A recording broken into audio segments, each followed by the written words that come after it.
Hello, this is Mr. Fredericks, and today we're going to do a screencast on the path the U.S. took to get to World War II.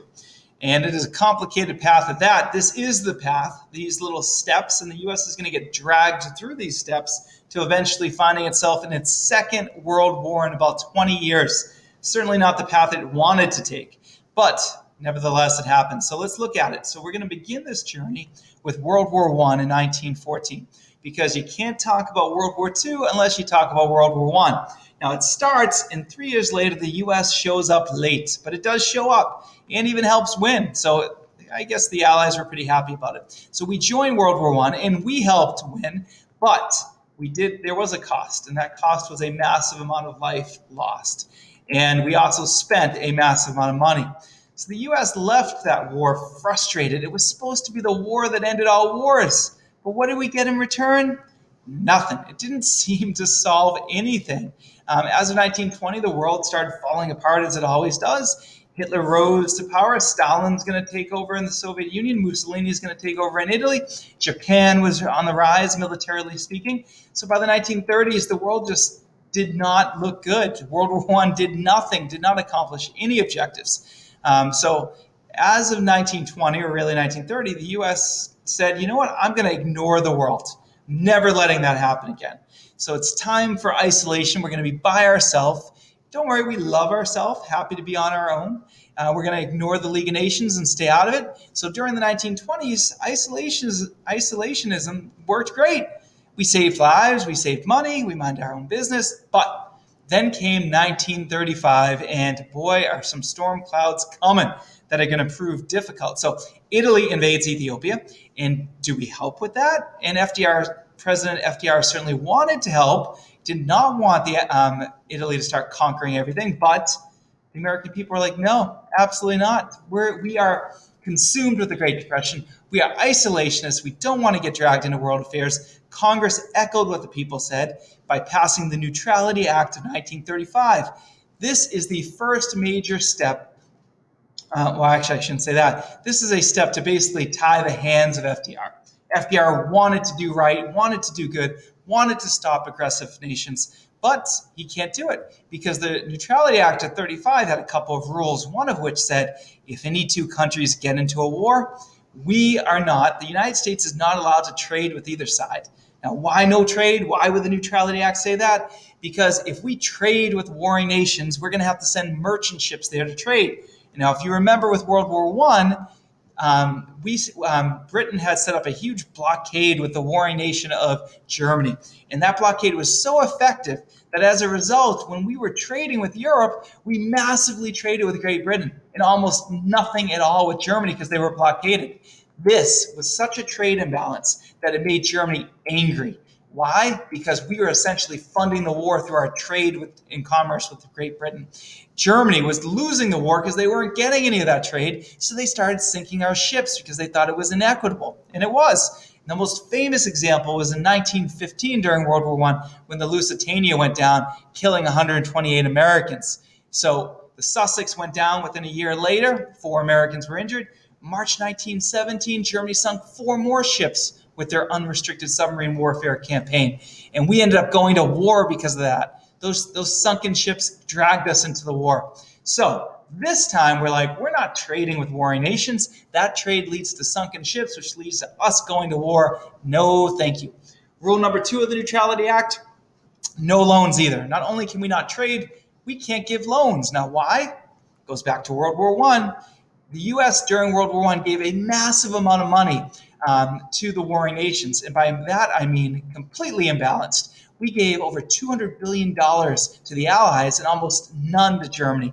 Once again, we were funding the Allied powers. We were funding Great Britain and France. That's going to make Germany angry, and they're going to sink our ships because of it, and they're going to go to war against us because they thought that we were the enemy.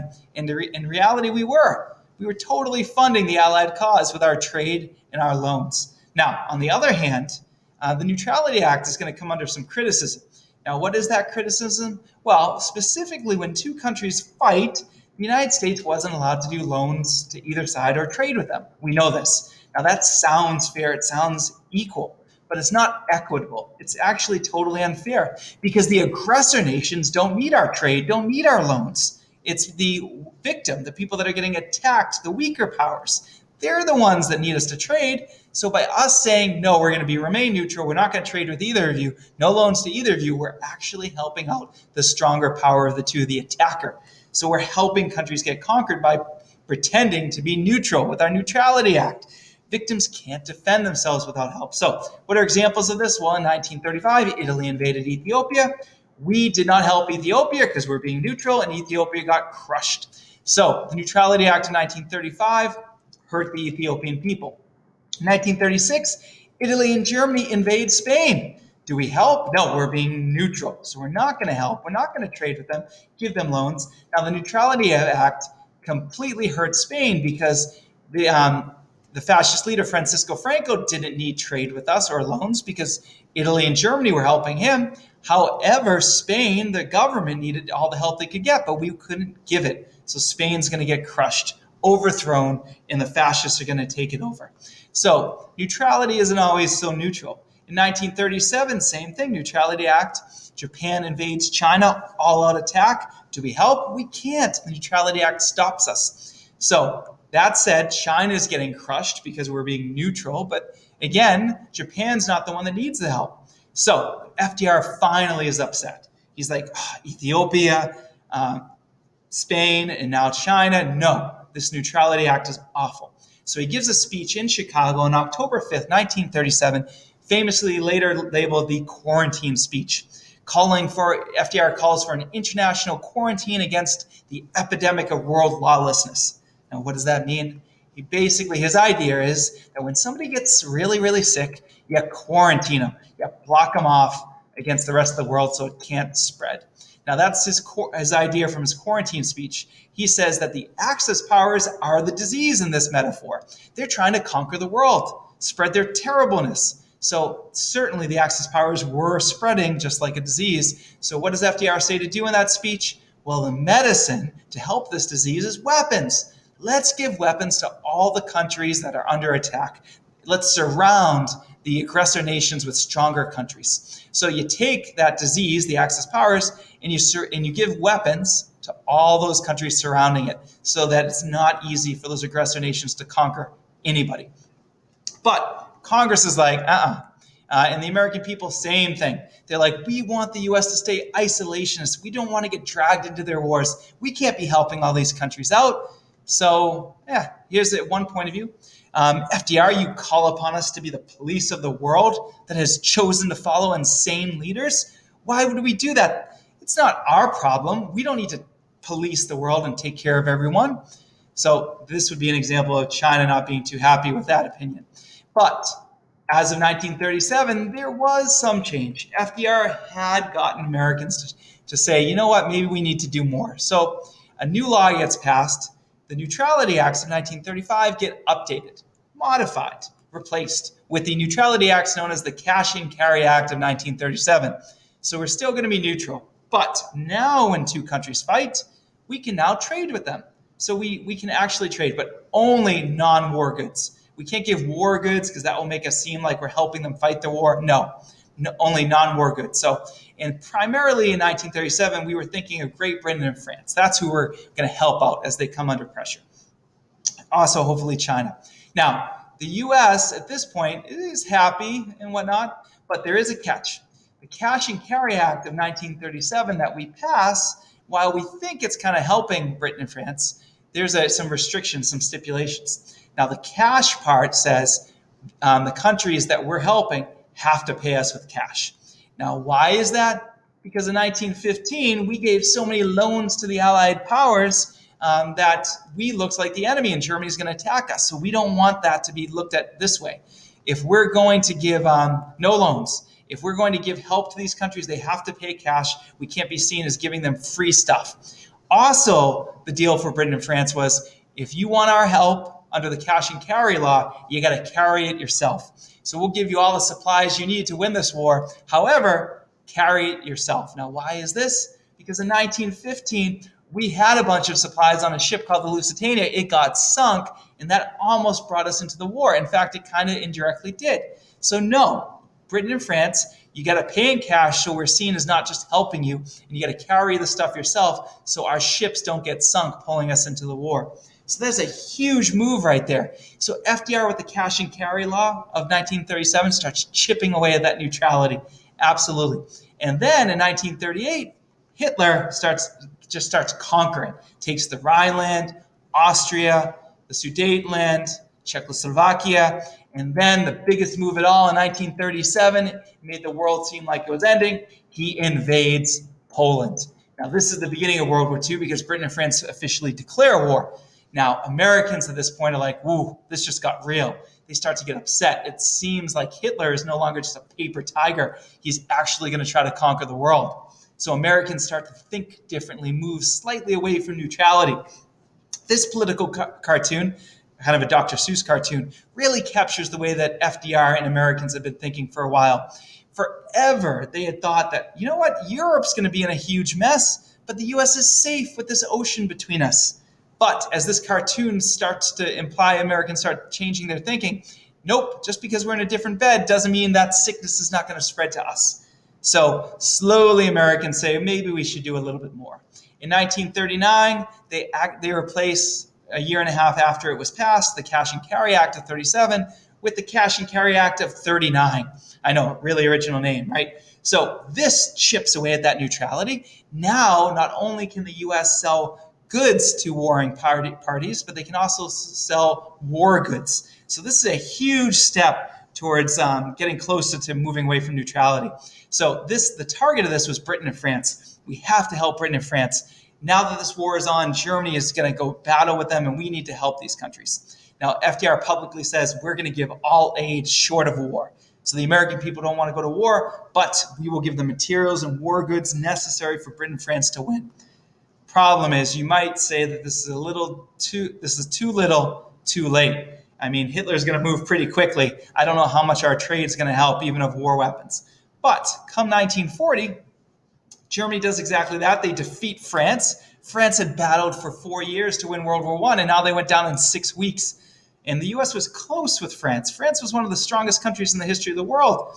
Now that Britain stood alone, this is going to shock American people. They were worried when Poland got invaded, and now they are frightened that Hitler seems to be on his way to take over the world. So Americans move a little more away from neutrality. So as you follow this path, the Neutrality Acts completely kept us neutral.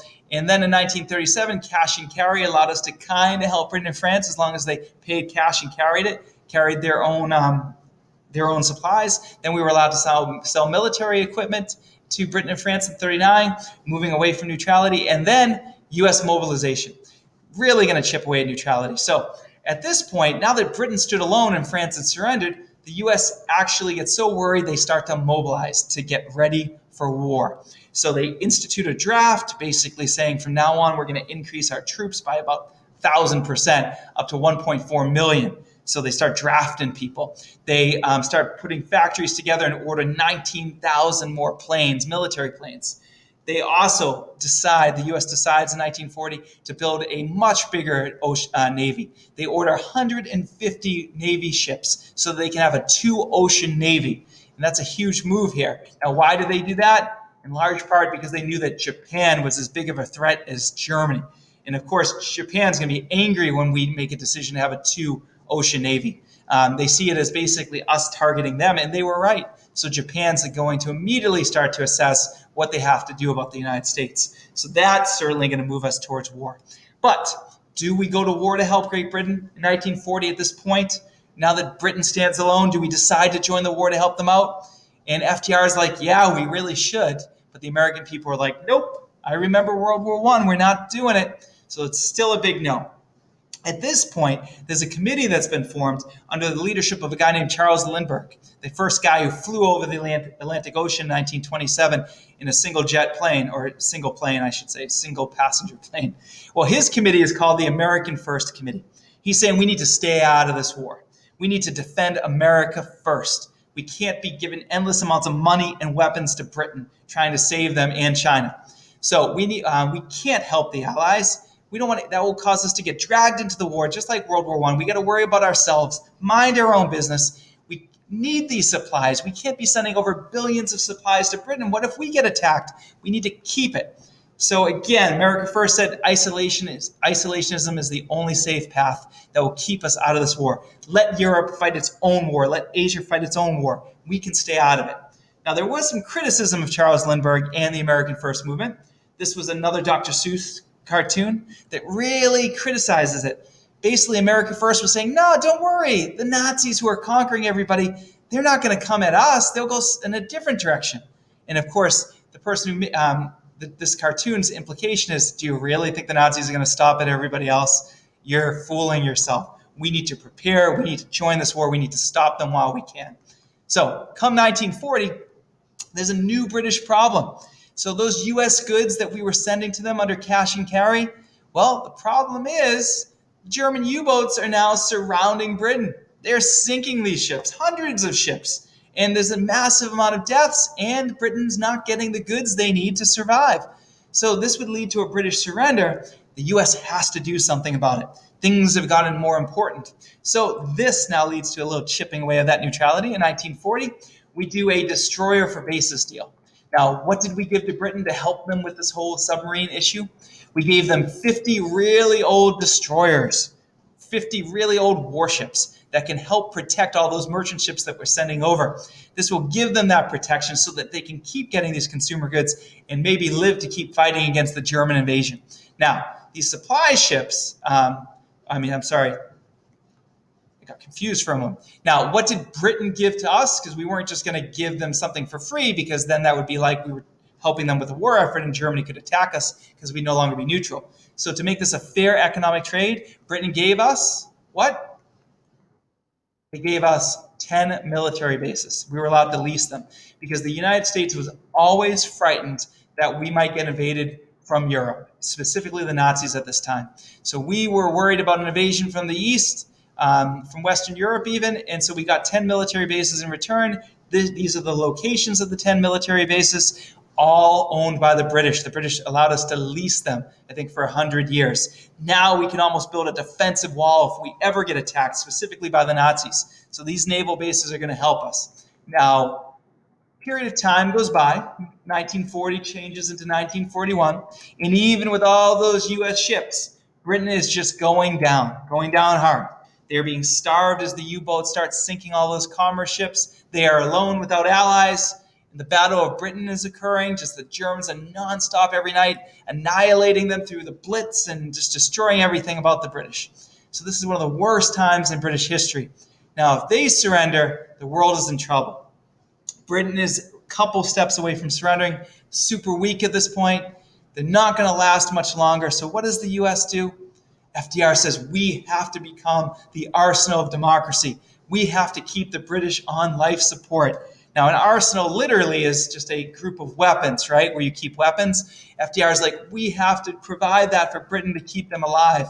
And this is going to be a major move away from neutrality. Now, some people are like, no, FDR, you're making a mistake. We can't give just an endless amount of weapons to Britain. Then Germany will attack us. So that's what the American First Committee's perspective was. But FDR says, come on, are you kidding? If Europe is on fire, how long before that fire catches on us? His exact metaphor was, listen, when your neighbor's house is on fire, you don't debate about how you should help them. You just go grab a hose. Because if their house is on fire, that could so easily catch your house on fire. You common decency, you help them out. So let's give Britain a way to put the fire of Europe out. Let's help Britain, because Britain's got that problem. Now, to make this problem worse, Britain's problem is that they've run out of cash and they have no more ships really to carry all of our merchant goods to them. They need all their ships to battle the subs. So now that they have no more cash and can't carry the goods, they're just going to lose the war. So what FDR proposes is, all right, no more cash and carry. We're going to replace cash and carry with what's called the Lend-Lease Act of 1941. What that means is from now on, they don't need cash. We'll just give it to them. We'll lend it to them, lease it to them, and we'll carry it to them. We'll actually use our ships to bring it to them, and that's the deal. So as of 1941, we have declared economic war against Germany. Lend-Lease war. The Lend-Lease Act basically means we are fully funding Britain's war on Germany. $50 billion of military support. Now, the Lend-Lease law, FDR announces, is to any nation deemed vital to the defense of the United States. Now, who did he mean? He meant Great Britain, of course, the Soviet Union, because at this point Hitler had betrayed the Soviet Union and was now attacking the Soviet Union. And finally, China. So a lot of Americans, like the American First Committee, were angry.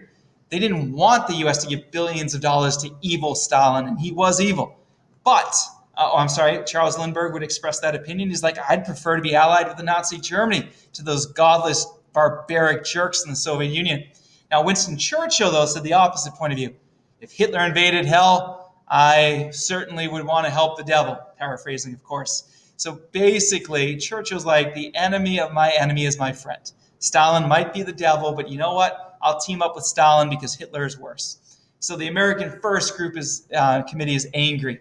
They're like, no, we can't be giving an endless amount of military goods to Stalin and to Britain because that's going to get us dragged into the war. We're going to be perceived as an enemy. And also, we need those weapons in case we ever get attacked ourselves.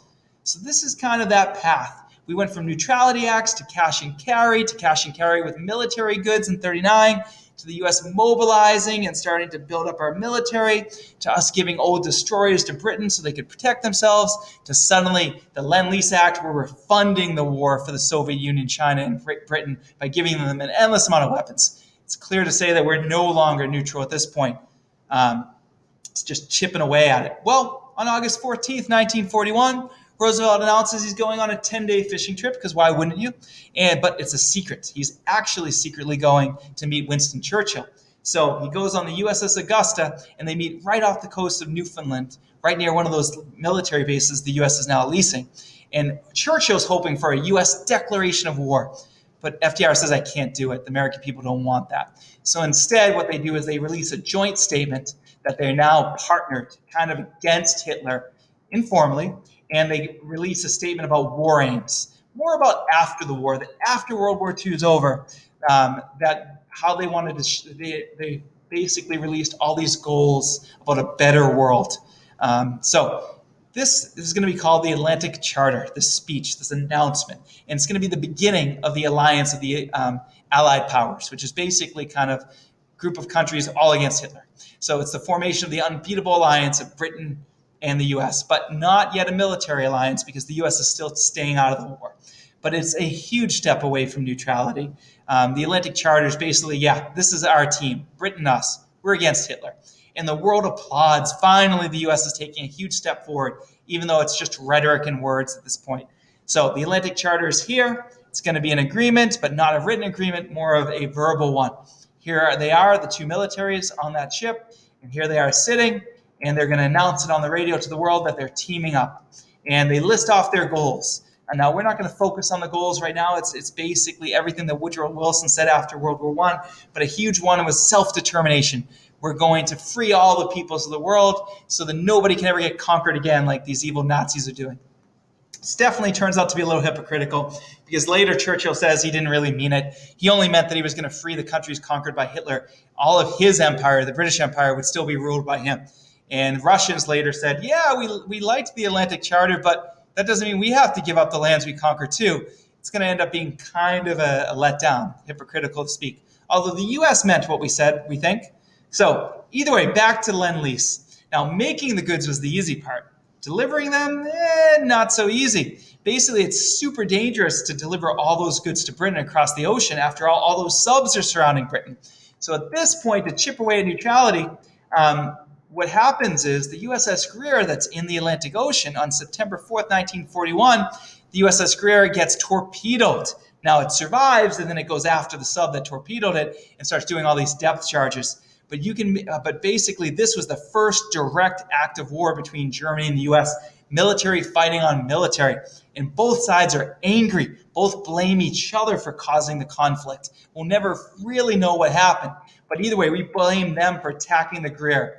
Now, does Germany declare war?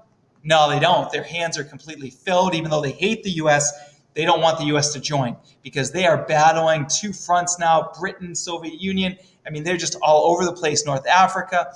FDR is super angry that the Greer got attacked, but does he declare war? No. The American First Committee and all Americans are like, let's stay out of this. Don't get us dragged into a war. But FDR does, as a compromise, say, all right, shoot on sight, though. They're going to attack our ships like the USS Greer. From now on, our military ships are patrolling the Atlantic, and if we see a sub, sink it.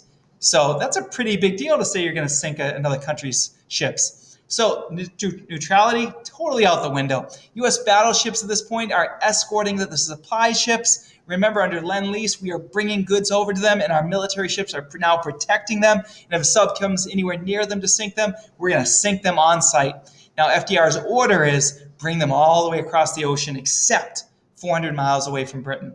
Then they're on their own. But we're going to protect those ships for all the way up to this point. So it's kind of a compromise. FDR knows if they bring them all the way to Britain, that's where most of the subs are.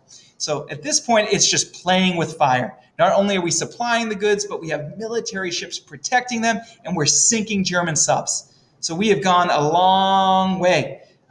So the next step towards the removal of all neutrality was the USS Kearney and the USS Reuben James. On October 19th, 1941, amidst all this pressure and shoot on sight, the USS Kearney gets torpedoed. 11 Americans are dead. A couple days later, on October 31st, the US Reuben James also gets torpedoed. 100 Americans dead. So keep in mind, these ships were protecting military goods that we were bringing to Germany's enemy. At the time, it was portrayed like Germany was evil. You could make a case that this was justified. After all, we were taking military action against them. But at this point, FDR says the shooting has started and history has recorded who fired in the first shot. And of course, that would be Germany, killing Americans. So now at this point, neutrality is gone. Whatever we were chipping away at, we are at an undeclared naval war. We are trying to protect everything going to Britain and destroy everything German we can get. So, but the US and Germany, neither one is willing to go to war. And we've talked about why. But FDR at this point takes another step and says all of our merchant ships, not just our battleships and destroyers, all of our merchant ships from now on will be armed themselves. We want to protect them. So that's that extra step. We are on high alert. So everybody is waiting at this point, now that we're fully armed, that at any moment an all-out war will be sparked with Germany. And then suddenly something weird happens. All the way on the other side of the world, way away from the newspapers and everything about Germany and this Atlantic Ocean War. And on December 7th, 1941, we get yanked into World War II, not by war with Germany, but by war with Japan. Japan attacks us at Pearl Harbor, killing 2,403 Americans, destroying nearly all of our ships there. The next day, Germany declares war on us because Germany had an alliance with Japan and they're defending their ally. So we end up in war not because of Germany per se, but because of Japan. Now, this presentation was on the U.S. pathway to war, this endless amount of conflict and chipping away at neutrality to eventually FDR got his way and we joined to take on the aggressors. And hopefully you now understand kind of that path that led us to the war. Now, you might say, so we started off with the Neutrality Acts to keep us out of war, then the Cash and Carry Act of 1937, where we could trade war goods with, we could trade non-war goods with Britain and France or anybody we wanted to support. Then Poland got invaded in 1939, and we said, all right, now we can give war goods. Then we start to have mobilization, where we draft a larger army, and we start ordering planes and a 2-ocean navy. Then we help Britain out because then France gets conquered by giving them 50 destroyers in exchange for bases. And then Britain's suffering and going down because the subs are just sinking all of those ships. So we do the Lend-Lease Act. The Lend-Lease Act basically means, you know what, you're out of money, Britain, but we're going to give you all the weapons we can, and you don't even have to pay us for them. Now, at this point, we form an alliance with Britain. The Atlantic Charter is kind of that announcement. And then our ship, the USS Greer, gets attacked by the Germans, sort of. And FDR responds by saying, you know what, let's hunt German ships, sink them on sight if we see them. We start escorting our merchant ships across the oceans to protect to protect the ships so they can get to Britain. And then suddenly 2 of those ships get attacked and many Americans die. At this point, we arm our merchant ships and we are ready to go to war with Germany, but we get yanked into a war when we get attacked by Japan first. That is a long pathway from neutrality to World War II. So you might ask, well, but that doesn't make any sense. Japan's the one that attacked us. Why were they mad at us? Fortunately, that is an entirely different presentation that will come soon enough. Look for your assignment in Google Classroom. Thank you for being a good student and listening well. Have a great day.